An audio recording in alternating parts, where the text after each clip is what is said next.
যে জমিনে কোরআনের তাফসীরগুলো বন্ধ হয়ে যায়, ওই জমিনে মমতাজের কনসার্টগুলো চালু হয়ে যায়। কথা বলেন ঠিক কিনা?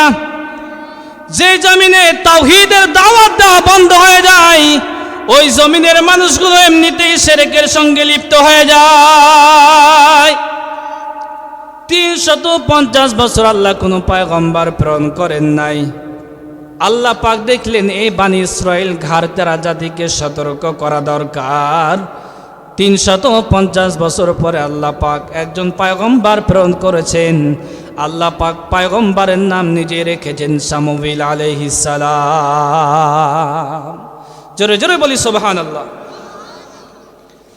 350 বছর পর শামুইল আলাইহিস সালামকে প্রেরণ করেছেন। আল্লাহ রাব্বুল আলামিন বলেন, আলাম তারা ইলাল মালাই মিন বানি ইসরাঈল মিন বাদি মূসা إذ قالوا لنبي له مبعث لنا ملكا نقاتل في سبيل الله। এবার বানি ইসরাইল জাতি ডাক দিয়ে বলেন, ও আল্লাহর নবী শামুইল, আপনি আমাদের জন্য একজন বাদশা নিযুক্ত করেন, সেনাপতি নিযুক্ত করুন, যুদ্ধ করতে পারি, যেন আমরা লড়াই করতে পারি, সংগ্রাম করতে পারি। আল্লাহর নবী শামুইল আলাইহিস সালাম ডাক দিয়ে বলেন, শোনো শোনো, শুনে রাখো, আমি যদি তোমাদের জন্য আল্লাহ পাকের কাছে দোয়া করি, আল্লাহ রাব্বুল আমিন যদি তোমাদের জন্য একজন সেনাপতি নিযুক্ত করে দেন।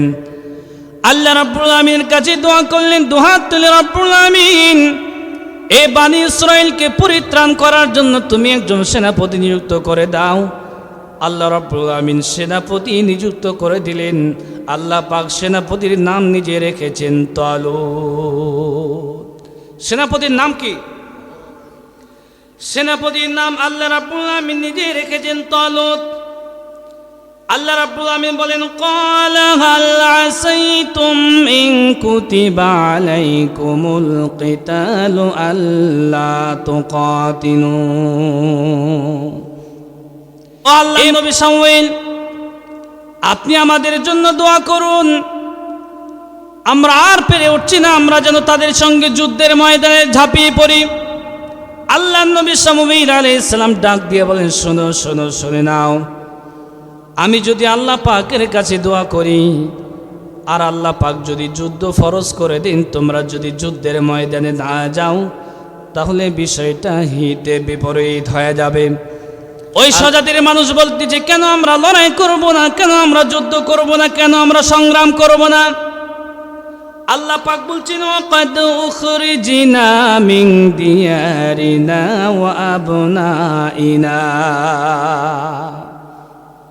আল্লাহ নবী শামুইল বলতেছেন, আমি যদি আল্লাহর কাছে যুদ্ধের জন্য দোয়া করি আর তোমরা যদি যুদ্ধের ময়দানে না যাও, পিছন কেটে যদি চলে যাও মুনাফিকের মতো, তাহলে বিষয়টা হিতে বিপরীত হয়ে যেতে পারে। তারা বলল, বানি ইসরাইল জাতি বলল, কেন আমরা যুদ্ধ করব না, কেন আমরা লড়াই করব না? ওয়াকাদ উখরিজিনা মিন দিয়ারিনা ওয়া আবনাইনা, অথচ আমাদেরকে আমাদের আপন নিবাসভূমি থেকে বের করে দিতেছে।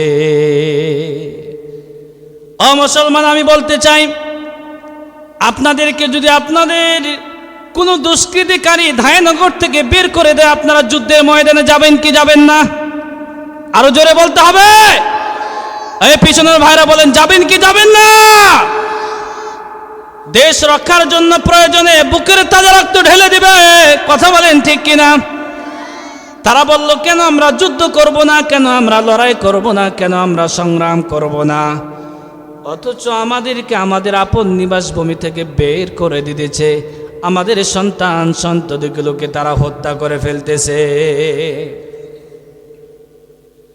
আল্লাহ রাব্বুল আমিন বলেন, ফালাম্মা কুতিবা আলাইহিমুল কিতালু তাওয়াল্লাউ ইল্লা কলিলাম মিনহুম ওয়াল্লাহু আলিমুম বিজ্জালিমিন।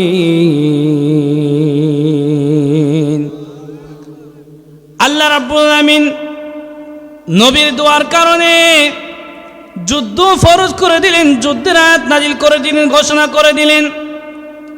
তারা তো যুদ্ধ করে নাই, অল্প সংখ্যক মানুষ জিহাদের ময়দানে গেলেন, বাকি সমস্ত মানুষগুলো যুদ্ধের ময়দান থেকে মুখ ফিরায় নিলেন। আল্লাহ রাব্বুল আলামিন বলেন, وقال لهم نبيهم إن الله قد بعث لكم طالوت ملكا قالوا أنى يكون له الملك علينا ونحن أحق بالملك منه ولم يؤت سعة من المال।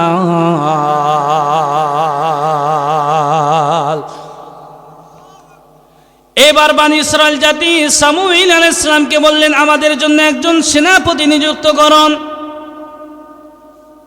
আল্লাহ রাব্বুল আলামিন বনি ইসরাইল জাতির জন্য একজন সেনাপতি নিযুক্ত করলেন, তার নাম আল্লাহ নিজে রেখেছেন তালুত আলাইহিস সালাম।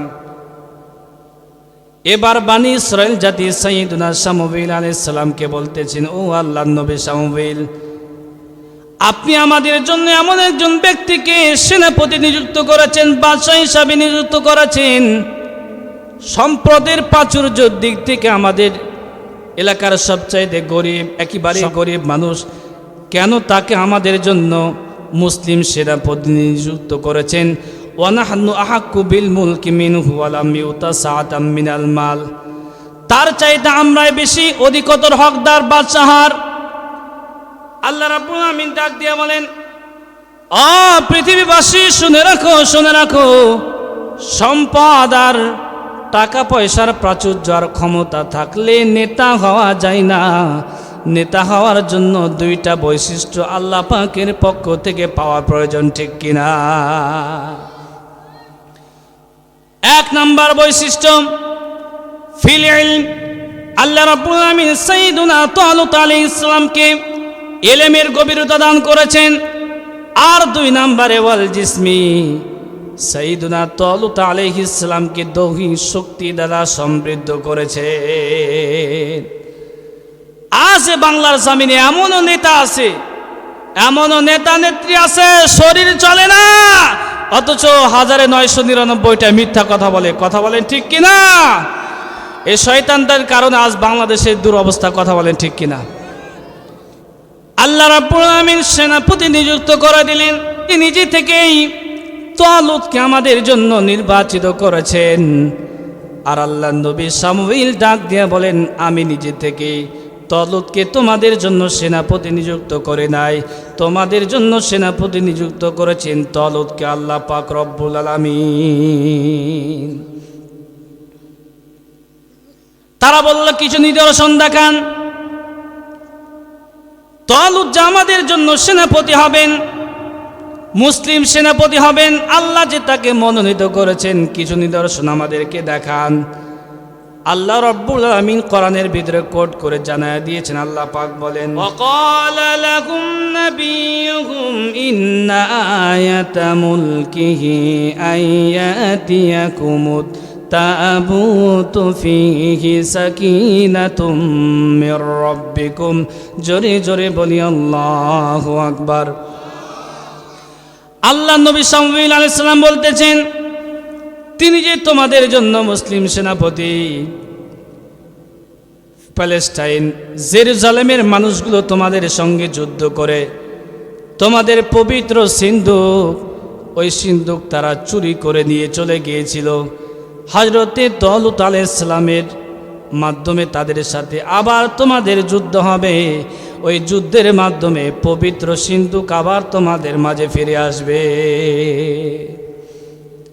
এই সিন্দুক এত দামি একটি সিন্দুক, যে সিন্দুকের ভিতরে সাইয়্যিদুনা মূসা আলাইহিস সালামের লাঠি মুআজ্জাজা রয়েছে। হযরতে মূসা আলাইহিস সালামের প্রতি যে কিতাব নাজিল হয়েছে, কিতাবের নাম কি? জোরে বলেন। মূসা নবীর প্রতি যে কিতাব অবতীর্ণ হয়েছে, ওই কিতাবের নাম তাওরাত। ওই পবিত্র সিন্দুক তাবুতে সাকিনার ভিতরে রয়েছে মূসা আলাইহিস সালামের ব্যবহৃত লাঠি আর মুসা নবীর ভাই হযরতে হারুন আলাইহিস সালামের ব্যবহৃত জামা কাপড় আর মুসা আলাইহিস সালামের কিতাব তাওরাত ওই তাবুত সাকিনার ভিতরে রয়েছে। প্রিয় ভাইয়েরা আমার, গভীর মনোযোগ। এই সিন্দুকটি এত বরকতময় সিন্দুক, কিতাবের ভিতরে এসেছেন বানি ইসরায়েল জাতি এই সিন্দুক সামনে রেখে যত যুদ্ধের ময়দানে যুদ্ধ পরিচালনা করেছেন, ওই বানি ইসরায়েল জাতি কোনো যুদ্ধের ময়দানে পরাজয় বরণ করে নাই। প্রিয় ভাইয়েরা আমার, গভীর মনোযোগ। কাফেরদের সাথে যুদ্ধ হবে। কাফেরদের সেনাপতি জালুত, তিনি মূর্তি পূজা করেন, মুসলমানদের উপর জুলুম নির্যাতন করেন, অত্যাচার করেন। কাফেরদের সৈন্য সংখ্যা 3 লক্ষ। কয় লক্ষ? আরো জোরে বলেন। কাফেরদের সৈন্য সংখ্যা 3 লক্ষ, আর মুসলমানদের সৈন্য সংখ্যা 80,000। কত হাজার? আর একটু জোরে বলেন। মুসলমানদের সৈন্য সংখ্যা 80,000। মুসলমান যুদ্ধের ময়দানে রওনা করবেন। আল্লাহ পাক বলেন, ফালাম্মা ফাসালা তালুত বিল জুনুদ। আল্লাহু আকবার। সাইয়্যিদুনা তালুত আলাইহিস সালাম 80,000 সৈন্য রিক্রুট করলেন যুদ্ধের ময়দানে যাওয়ার জন্য। 80,000 সৈন্য যুদ্ধের ময়দানে চলে গেলেন। আর পক্ষান্তরে জালুত বাহিনী নিয়োজিত করেছেন মুসলমানকে দলিত করার জন্য 3 লক্ষ সৈন্য। তোমাদেরকে যুদ্ধের ময়দানে যাওয়ার জন্য ছোট্ট একটা নদী পার হতে হবে, তা ঈমানের পরীক্ষা দিতে হবে। তোমরা যখন সমুদ্রের ভিতরে, নদীর ভিতরে ঝাঁপিয়ে পড়বে, তোমরা কেউ এই নদী থেকে পানি পান করতে পারবে না। আল্লাহ রাব্বুল আমিন তালুত এবং জালুতের যুদ্ধ কেমন হয়েছেন কোরআন আল কারীমের ভিতরে সূরা বাকারার ভিতরে আল্লাহ পাক ক্লিয়ার করে দিয়েছেন, স্পষ্ট করে দিয়েছেন। আল্লাহ রাব্বুল আমিন বলেন, ফামান শারিবা মিনহু ফালাইসা মিন্নি। আল্লাহু আকবার। সাইয়্যিদুনা তালুত আলাইহিস সালাম 80,000 সৈন্য নিয়ে ছোট্ট একটা জনসভার ব্যবস্থা করলেন। মুসলিম সৈন্যরা শুনে নাও, তোমরা যুদ্ধের ময়দানে যাবে, ছোট্ট একটা নদী পার হতে হবে।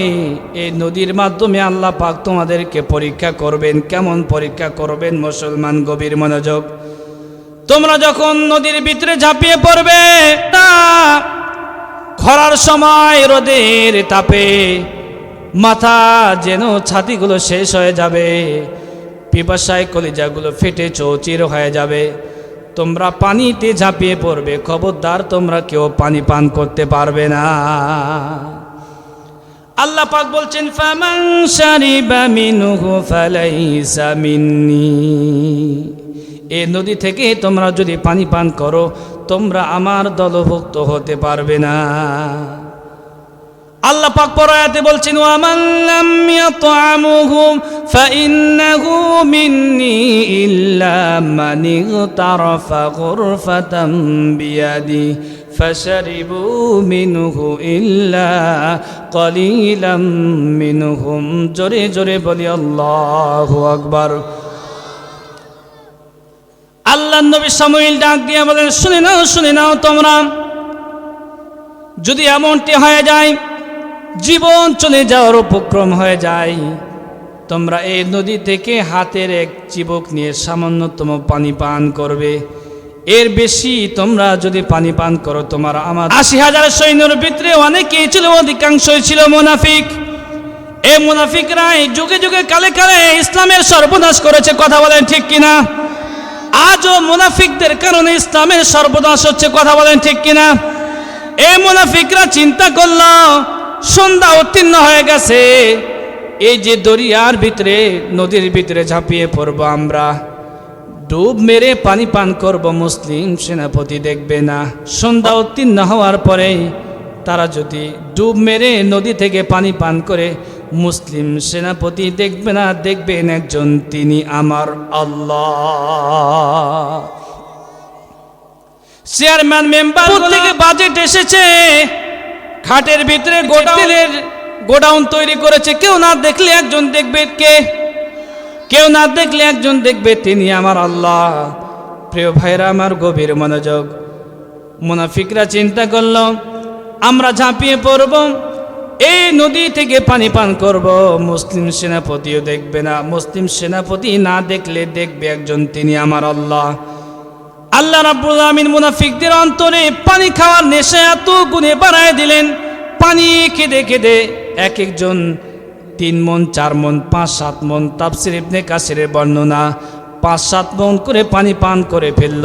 আল্লাহ পাক পানি খাওয়ার নেশা তাদের জন্য আরো অনেক অনেক গুণে বাড়ায় দিলেন।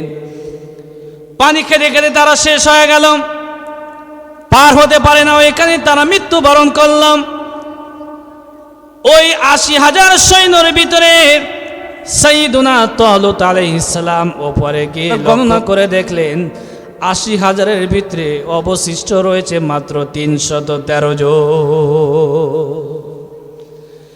আল্লাহর নবী বিশ্বনবী রাহমাতাল লিল আলামিন বলেন, তালুত এবং জালুতের যুদ্ধে মুসলমানদের সৈন্য সংখ্যা 313 জন, আর বদরের ময়দানে মুসলমানদের সৈন্য সংখ্যা 313 জন, কাফেরদের সংখ্যা 1000।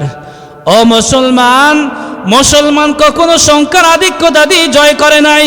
মুসলমান কখনো তরবারির জোর দিয়ে সংখ্যার আধিক্যতা দিয়ে বিজয় করে নাই।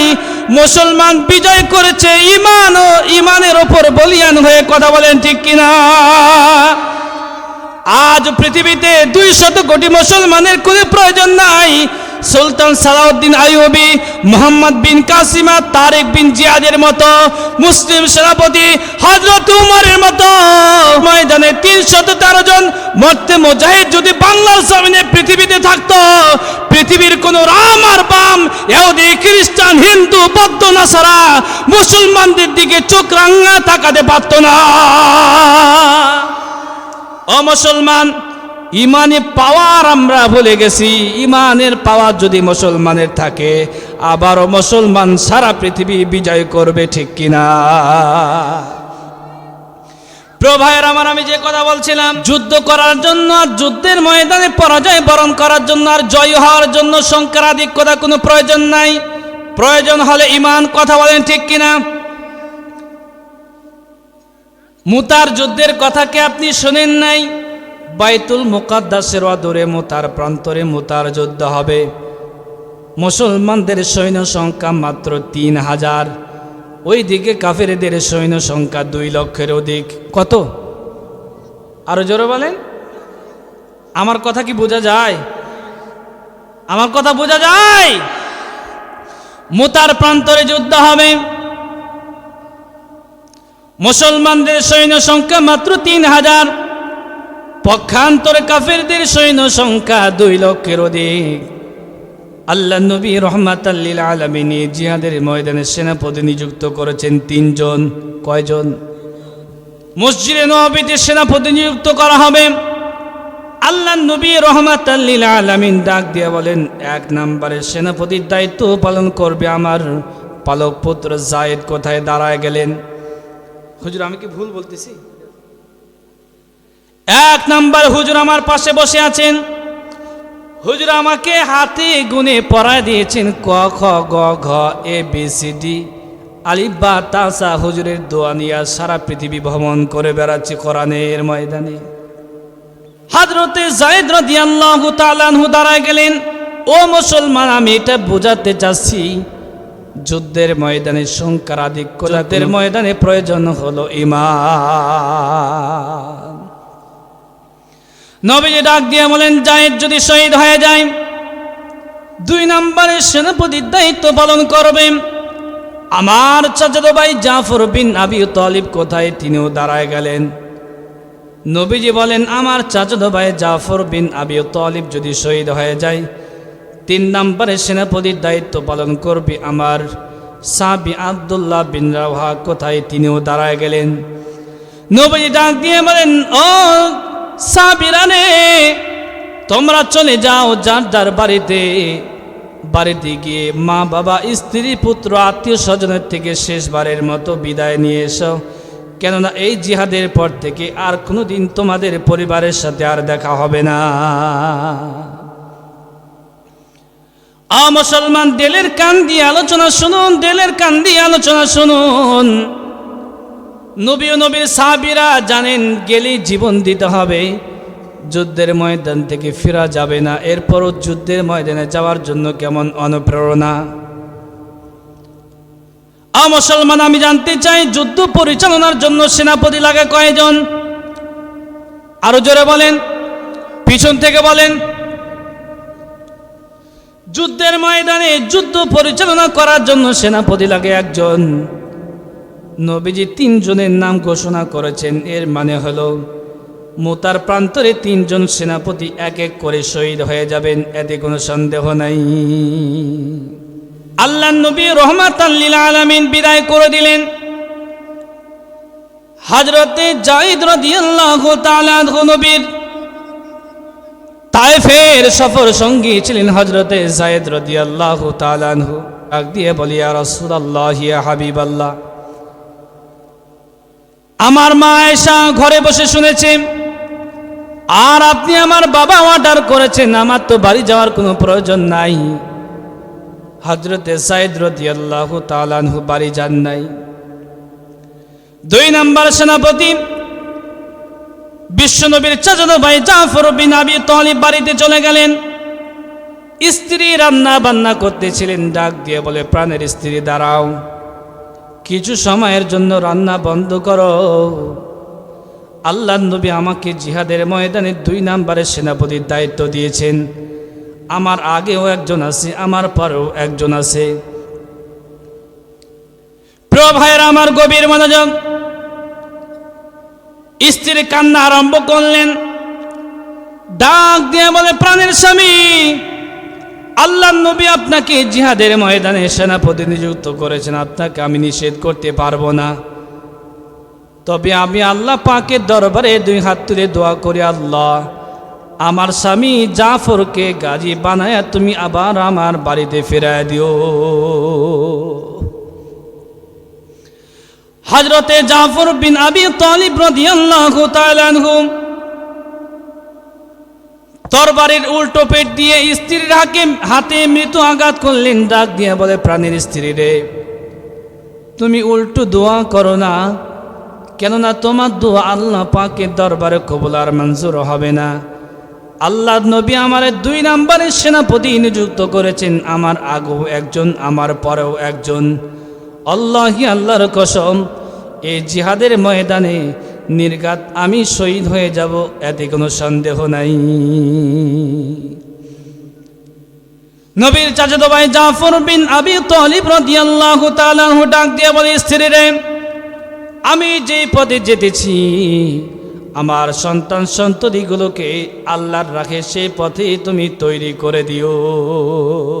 আল্লাহু আকবার। হযরতে জাফর বিন আবি তালিব রাদিয়াল্লাহু তাআলা চলে আসলেন। 3 নম্বর সেনাপতি আব্দুল্লাহ বিন রাওহা রাদিয়াল্লাহু তাআলা চলে গেলেন বাড়িতে। নতুন বিয়ে হয়েছে, অলিমা শেষ হয়েছে, এখন বাসর সজ্জা হয় নাই। বাড়িতে চলে গেলেন। স্ত্রীকে ডাক দিয়া বলে, প্রাণের স্ত্রী, একটু কোরআন তেলাওয়াত করা বন্ধ করো। ও যুবক, ও যুবতী, তুমিও যেমন 2 নাম্বার, তোমার স্বামীটাও পেয়েছো 2 নাম্বার।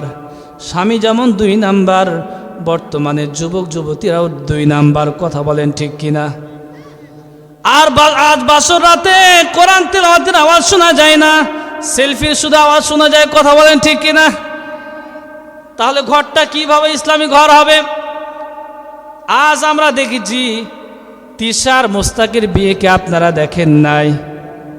একজন মেয়ের বয়স 18 বছর, আর একটা বুড়োর বয়স 70 বছরের অধিক। কথা বলেন ঠিক কিনা?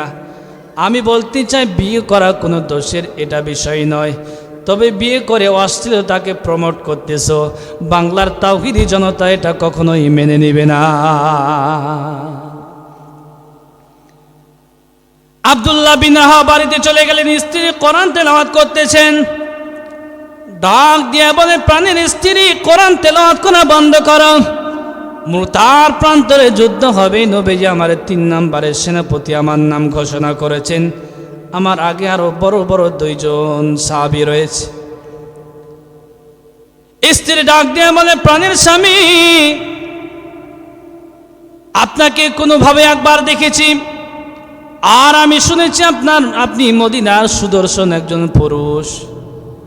আপনি আমার রেখে এই যুদ্ধের ময়দানে, জিহাদের ময়দানে রওনা দিবেন। প্রাণের স্বামী, ঘরের ভিতরে আসেন, আপনাকে শেষবারের মতো একটুখানি দেখে নিতে চাই, কেননা কিয়ামতের ময়দানে আমি আপনার স্ত্রী, আপনাকে স্বামী হিসাবে যেন চিনে নিতে পারি। আব্দুল্লাহ বিন রাওহা রাদিয়াল্লাহু তাআলা আনহু দাঁড়ায় গেলেন, ডাক দিয়া বলে, প্রাণের স্ত্রী, ঘরের ভিতরে আমি যেতে চাই না। আমি যদি ঘরের ভিতরে যাই তাহলে তোমারে দেখলে আমার প্রেম জন্মাবে, আমার প্রেম বেড়ে যেতে পারে। যদি তোমারে দেখার পরে আমার ভালোবাসা বেড়ে যায়, যুদ্ধের ময়দানে যে শহীদ হইতে আমার দেরি হয়ে যাবে। আব্দুল্লাহ বিন রাওহা রাদিয়াল্লাহু তাআলা আনহু ডাক দিয়ে বলে, ওগো প্রাণের স্ত্রী, কোরআন পড়া একটু বন্ধ করো। যদি তোমার ইরাদা হয় আর তুমি যদি তোমার সতীত্ব ধরে রাখতে পারো, আমি যে মালিকের জন্য, কোরআনের জন্য, কোরআনের রাহে জীবন দেওয়ার জন্য যাচ্ছি, ওই মালিক তোমারে আমারে কিয়ামতের দিন স্বামী স্ত্রীর পরিচয় করায় দিবে। আল্লাহ রাব্বুল আলামিন বলেন, আল খাবিসাতু লিল খাবিসিনা ওয়াল খাবিসুনা লিল খাবিসাত।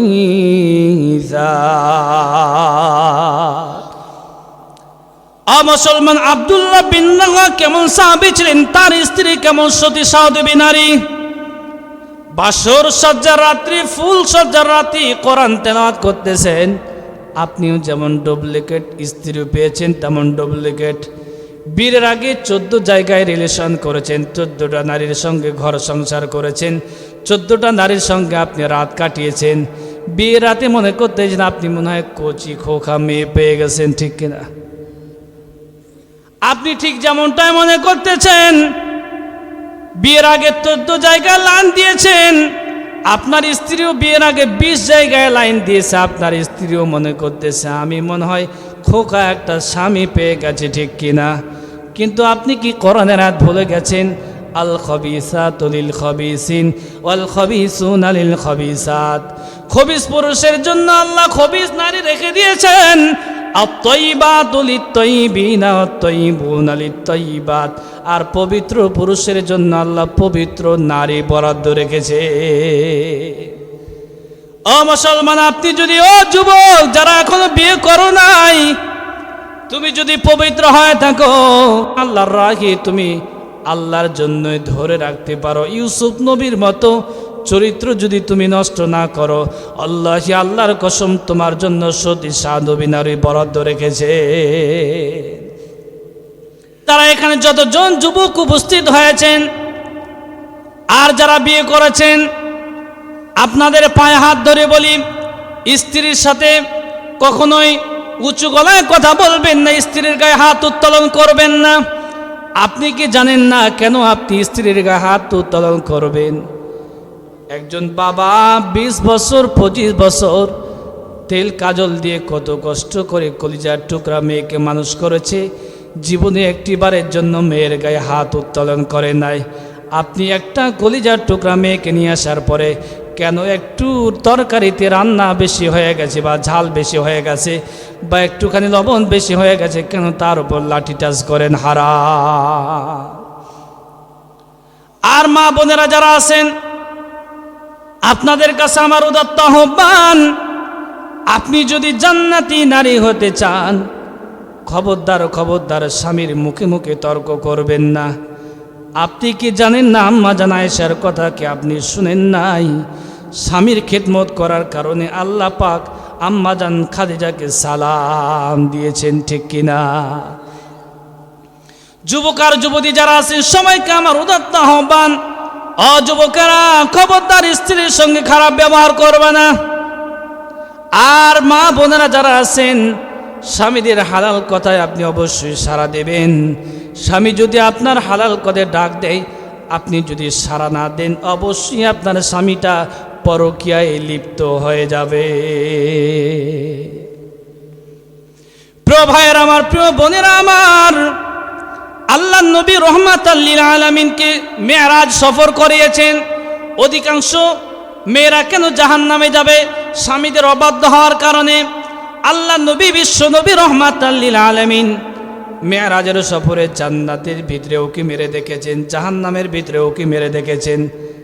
জাহান্নামের অধিকাংশ অধিবাসীরাই নারী। আল্লাহ নবী জিব্রাইলকে প্রশ্ন করলেন, ভাই জিব্রাইল, এই জাহান্নামে নারীদের সংখ্যা বেশি কেন? জাহান্নামে নারীদের সংখ্যা বেশি কেন? জিব্রাইল ডাক দিয়ে বলে, সাল্লাল্লাহু আলাইহি ওয়াসাল্লাম, জাহান্নামে নারীদের সংখ্যা বেশি হওয়ার এক নাম্বার কারণ, নারীরা শুধু সব সময় স্বামীদের মুখে মুখে তর্ক করে। সারা জীবন আপনি সব দিলেন, আয়লানা, মাস্কারা, বিউটি পার্লার থেকে শুরু করে দামি দামি সোফা জাসিমের ব্যবস্থা করেছেন, এরপর হানিমুনে ঘুরতে নিয়ে গেছেন। একটু যদি আপনার সাথে রাগারাগি হয়, মা বোনেরা বলবে, তোমার এই সংসারে এসে কোনো দিন আমি সুখ পেলাম না। ঠিক কিনা? এই জন্য মা বোনেরা যারা এসেছেন, যদি জান্নাত পেতে চান, স্বামীর সাথে রাগারাগি নয়, ভালোবাসা, প্রেম প্রীতির মাধ্যমে সংসারটা পরিচালিত করবেন। আল্লাহ পাক যদি খুশি হয়ে যান, জান্নাত আপনার জন্য বরাদ্দ হয়ে যাবে। আল্লাহ নবীকে জান্নাত দেখানো হয়েছে। আমার এই কথা শোনার পরে মা বোনেরা খুশি হয়ে যাবে। আল্লাহ নবীকে জান্নাত দেখানো হয়েছে। আল্লাহ নবী মেরাজের সফরে জান্নাতে উকি মেরে দেখেছেন। আল্লাহ নবী জান্নাতে উকি মেরে দেখলেন, জান্নাতের অধিকাংশ অধিবাসীরাই নারী। জোরে জোরে বলি সুবহানাল্লাহ। এর কারণ কি জানেন? জাহান্নামে মহিলাদের সংখ্যা বেশি, জান্নাতেও নারীদের সংখ্যা বেশি। এর মানে হলো পৃথিবীতে নারীদের সংখ্যাই বেশি। দেখেন না, ভারতে পুরুষের তুলনায় নারীর সংখ্যা অনেক বেশি, অস্ট্রেলিয়ায় পুরুষের চাইতে নারীর সংখ্যা অনেক বেশি, প্রায় ডবল। বাংলাদেশেও পুরুষের তুলনায় নারীর সংখ্যা অনেক বেশি। এজন্য আল্লাহ ডাক দিয়ে বলেন, ও পৃথিবীর পুরুষ, তোমরা বিয়ে করবে 2টা, 3টা, 4টা। যদি সমতা বজায় না রাখতে পারো, তাহলে একটা নিয়ে থাকতে হবে। সুবহানাল্লাহ। প্রিয় ভাইরা আমার,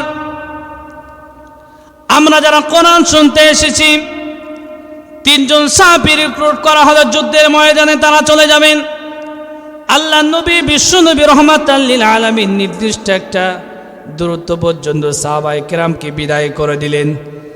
নবীর 3 নাম্বার সাহাবী আব্দুল্লাহ বিন রাওহা রাদিয়াল্লাহু তাআলা আনহু বীর বিক্রমের মতো ডাক দিয়ে বলে, ও মুসলিম সেনাপতি আর মুসলিম সৈন্যরা, শুনে রাখো, আমরা তো যুদ্ধের ময়দানে যাচ্ছি। মুসলমান আমরা কোরআনওয়ালা, আমরা ঈমানওয়ালা, আমরা কখনো বাতিলকে ভয় পেতে পারি না। আমরা যদি যুদ্ধের ময়দানে শহীদ হয়ে যাই, আমরা গাজী হয়ে যাব। আর যদি আমরা যুদ্ধের ময়দানে যদি আমরা শহীদ হয়ে যাই, তাহলে জয়ী হয়ে যাই, তাহলে আমরা গাজী হয়ে আমরা ময়দান থেকে ফিরে আসব। সুবহানাল্লাহ। প্রিয় ভাইয়েরা আমার, যুদ্ধ শুরু হয়ে গেল।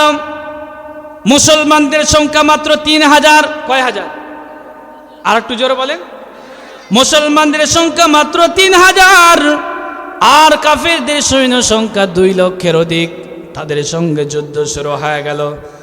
আল্লাহ নবী রহমাতাল লিল আলামিন সাহাবী যায়েদ রাদিয়াল্লাহু তাআলা আনহুর হাতে একটা কালিমার পতাকা ধরায় দিলেন। সুবহানাল্লাহ। কালিমার ঝান্ডা নিয়ে যুদ্ধের ময়দানে রওনা দিলেন। হযরতে জাফর বিন আবি তালিব রাদিয়াল্লাহু তাআলা আনহু কাফেরদের ভিড়ে প্রবেশ করলেন। আর এদিকে আল্লাহ নবী রহমাতাল লিল আলামিন, রহমতের নবী, মসজিদে নববীতে সাহাবায়ে কেরামকে নিয়ে বসে আছেন। যুদ্ধ শুরু হয়ে গেল, তুমুল যুদ্ধ শুরু হয়ে গেল। আল্লাহ পাক ডাক দিয়ে বলে, জিবরাইল জলদি চলে যাও আমার নবীর কাছে, দ্রুত তাড়াতাড়ি মুতার যুদ্ধের সমস্ত ঘটনাগুলো লাইভ দেখবে টিভিতে আমরা সম্প্রচারণ দেখি। আমার নবীর সামনে মসজিদে নববীর ভিতরে টিভির একটা পর্দা তুমি চালু করে দাও। আল্লাহ নবী যুদ্ধ দেখতেছেন, সরাসরি মুতার প্রান্তরে যুদ্ধ হচ্ছে। হযরতে জাফর বিন যায়েদ রাদিয়াল্লাহু তাআলা আনহু কালিমার পতাকা নিয়ে কাফিরদের ভিতরে প্রবেশ করলেন। অসংখ্য কাফির সৈন্যকে শহীদ করে জাহান্নামে পাঠায় দিয়া হযরতে যায়েদ রাদিয়াল্লাহু তাআলা আনহু নিজে শহীদ হয়ে গেলেন।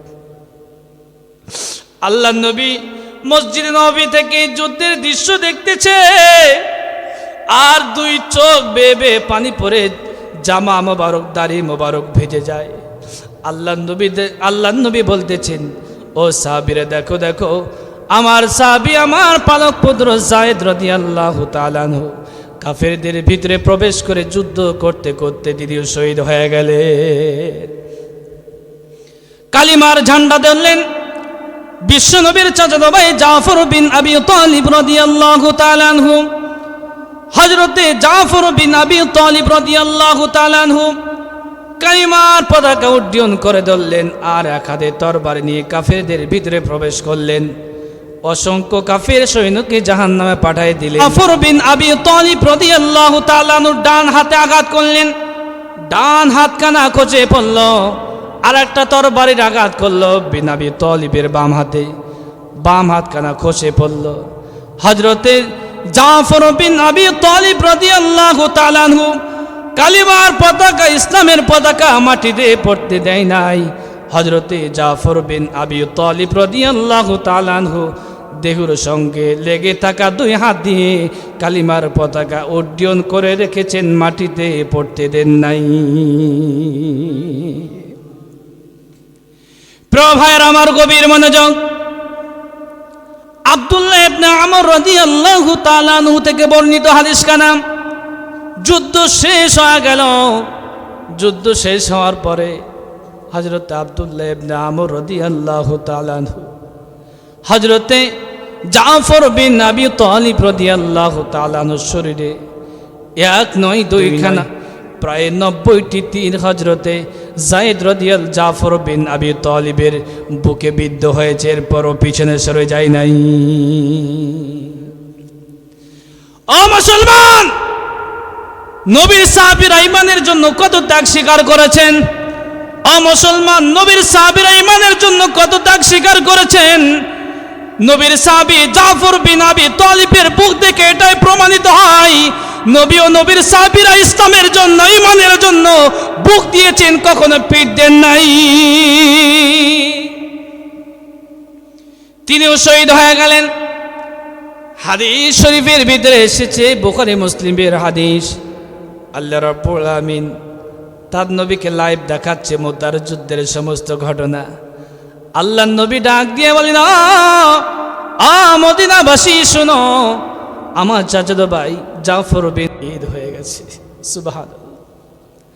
আল্লাহ পাক আমার চাচাতো ভাই জাফর বিন আবি তালিবের শাহাদাতে এত বেশি খুশি হয়েছেন, আল্লাহ পাক জান্নাতের ভিতরে তাকে দুইটা পাখা দিয়েছেন, আর জাফর বিন আবি তালিব জান্নাতের ভিতরে পাখির মতো উড়ে বেড়াচ্ছে।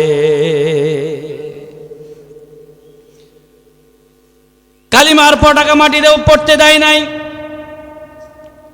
এবার কালিমার পতাকা উড্ডীন করে ধরলেন বিশ্বনবীর আরেকজন সাহাবী আব্দুল্লাহ বিন রাওহা রাদিয়াল্লাহু তাআলা আনহু। আব্দুল্লাহ বিন রাওহা রাদিয়াল্লাহু তাআলা আনহু যুদ্ধের ময়দানে প্রবেশ করলেন। অসংখ্য কাফের সৈন্যকে জাহান্নামে পাঠিয়ে দিয়ে নিজেও শহীদ হয়ে গেলেন।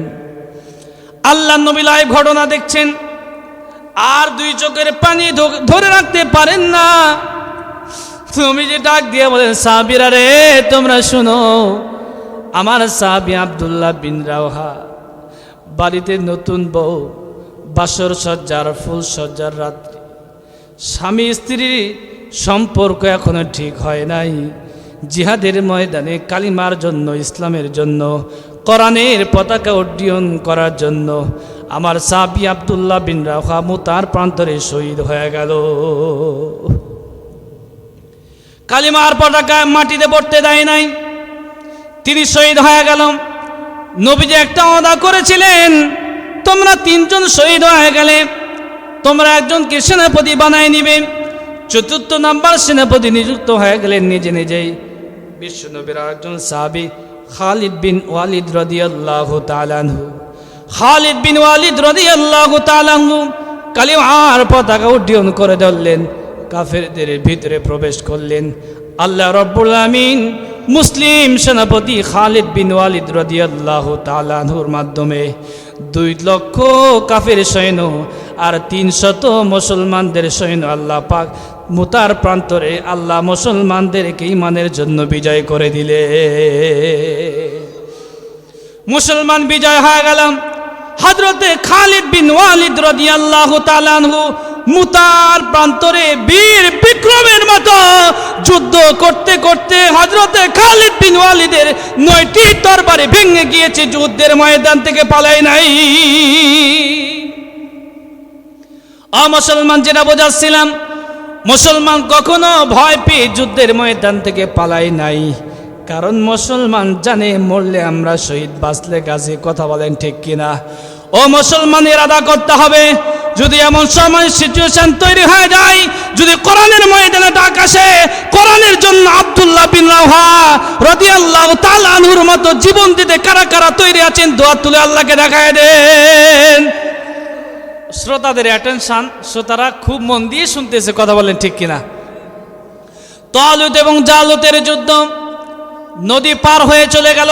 80,000-এর ভিতরে মুসলমানদের সংখ্যা কত কে বলতে পারবে? 313 জন।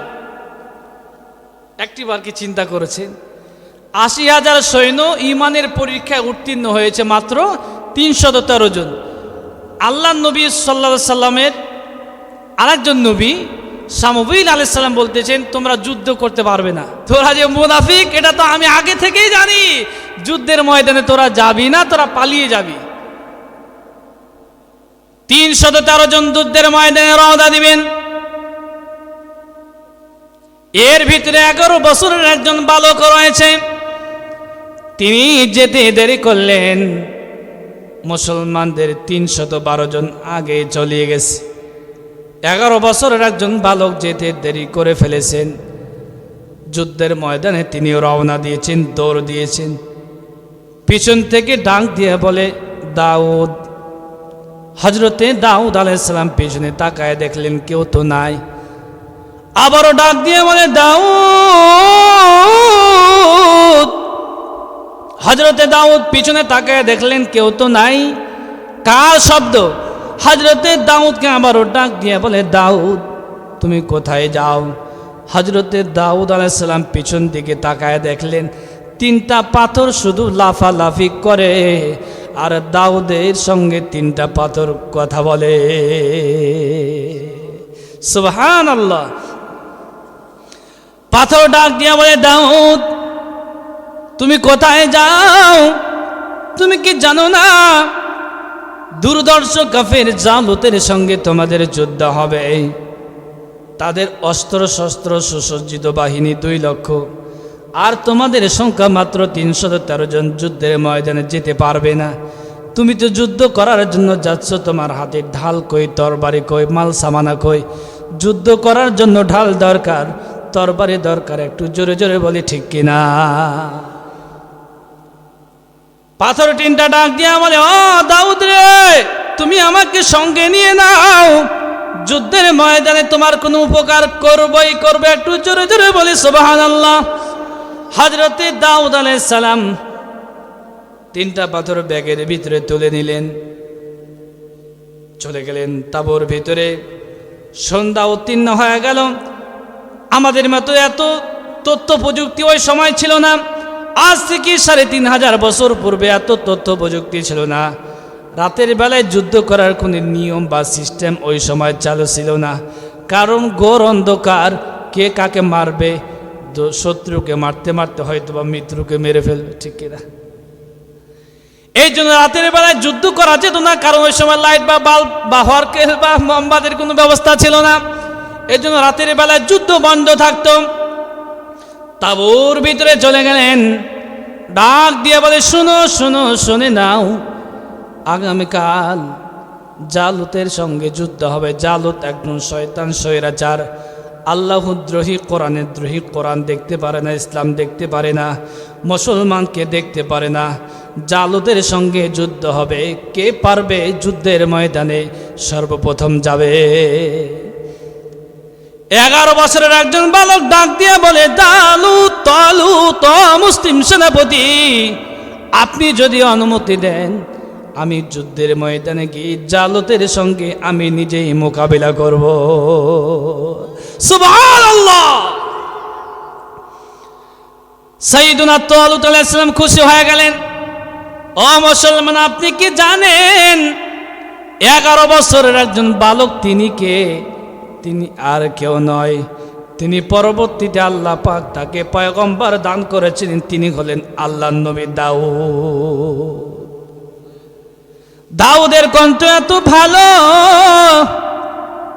দাউদের কণ্ঠ এত ভালো ছিল, হযরতে দাউদ যখন জাব্বুর কিতাব তেলাওয়াত করতেন, আকাশে উড়ন্ত পাখিগুলো থমকে থমকে দাঁড়িয়ে জাব্বুর কিতাব শুনত।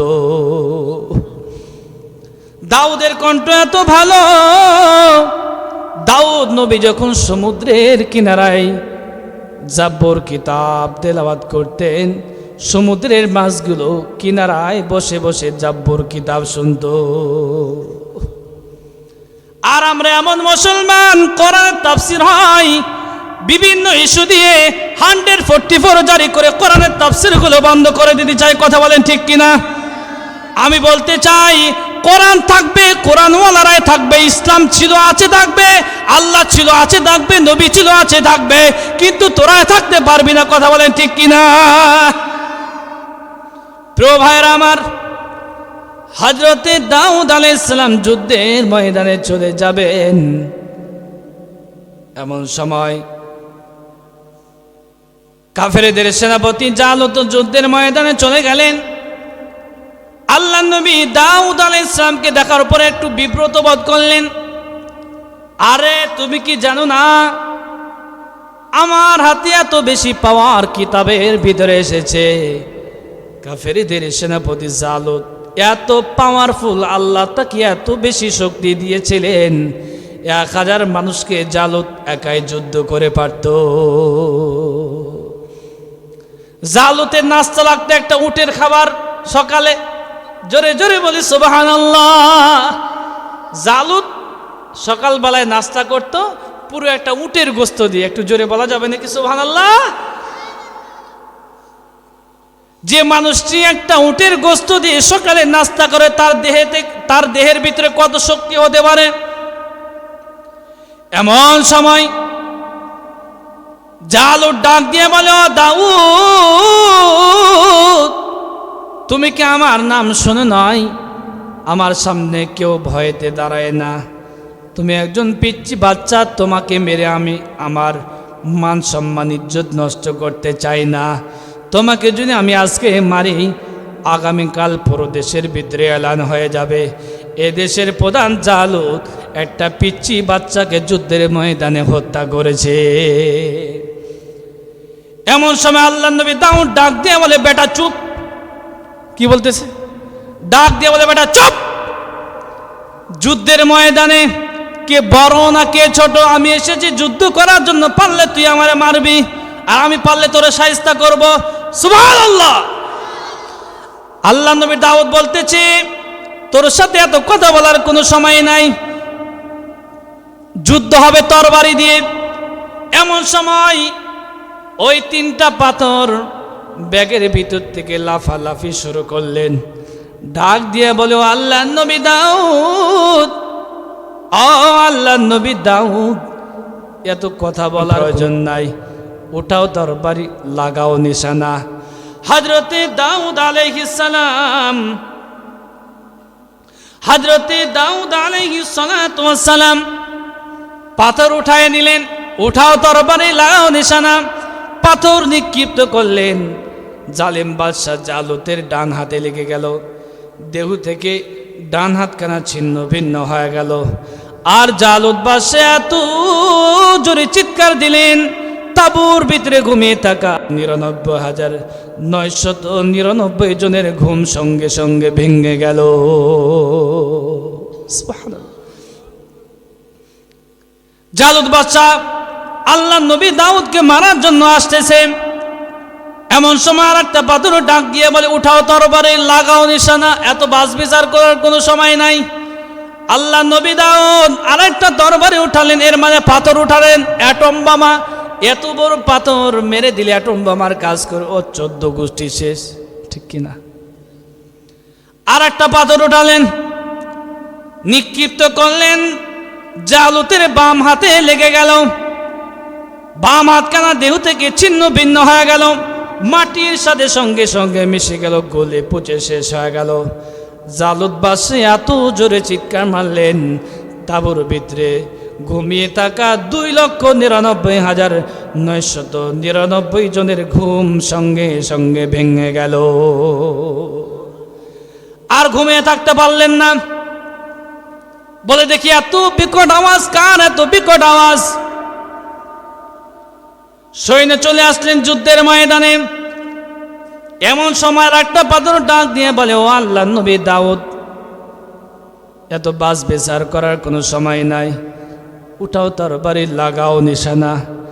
আর একটা তরবারি উঠায়া জালুতের বুক বরাবর মেরে দিলেন। জালুতের বুকে লেগে গেল, সঙ্গে সঙ্গে কাফেরদের সেনাপতি গাফুটা সঙ্গে সঙ্গে মাটির সাথে মিশে গেল। 2,99,999 জন যুদ্ধের ময়দানে চলে আসলেন। এক একজন করে পালাতে শুরু করলেন। দেখলেন আল্লাহ নবী দাউদ দাঁড়ায় আছেন। ওরা চিন্তা করে দেখলো, একজন ছোট্ট বাচ্চা যদি আমাদের সেনাপতিকে মেরে শেষ করে দেয়, আরও আছে 312 জন, ওরা আসলে আমাদের গোষ্ঠী কেউ থাকবে না, আন্ডা বাচ্চা যা আছে এদেশে কেউ থাকতে পারবো না।